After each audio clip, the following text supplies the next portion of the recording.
कंजूस और उसका सोना। एक गांव में एक अमीर जमींदार रहता था। वह जितना अमीर था उतना ही कंजूस भी। अपने धन को सुरक्षित रखने का उसने एक अजीब तरीका निकाला था। वह धन से सोना खरीदता और फिर उस सोने को गलाकर उसके गोले बनाकर अपने एक खेत में एक पेड़ के नीचे गड्ढा खोदकर डाल देता था। रोज खेत जाना और गड्ढे को खोदकर सोने के गोलों की गिनती करना उसकी दिनचर्या का हिस्सा था।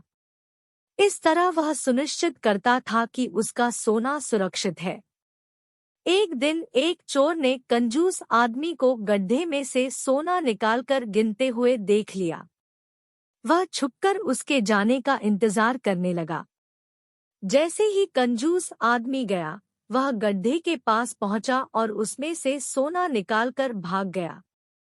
अगले दिन जब कंजूस आदमी खेत में गड्ढे के पास पहुंचा, तो सारा सोना नदारद पाकर रोने पीटने लगा। उसके रोने की आवाज वहां से गुजरते एक राहगीर के कानों में पड़ी तो वह रुक गया।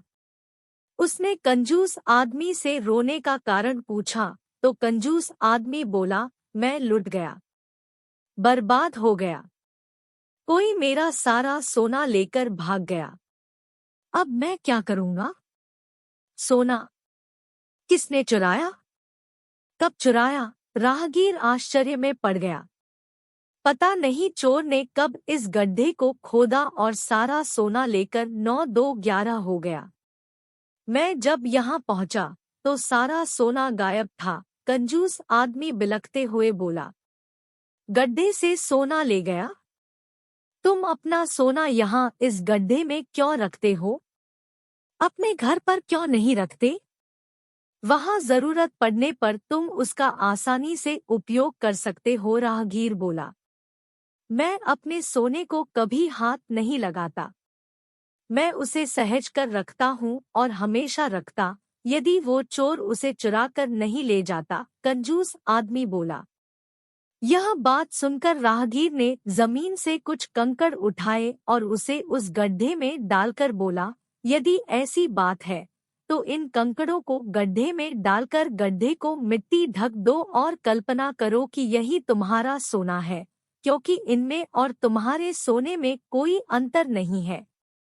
ये भी किसी काम के नहीं और तुम्हारा सोना भी किसी काम का नहीं था। उस सोने का तुमने कभी कोई उपयोग ही नहीं किया, न ही करने वाले थे। उसका होना न होना बराबर था। सीख, जिस धन का कोई उपयोग न हो उसकी कोई मोल नहीं।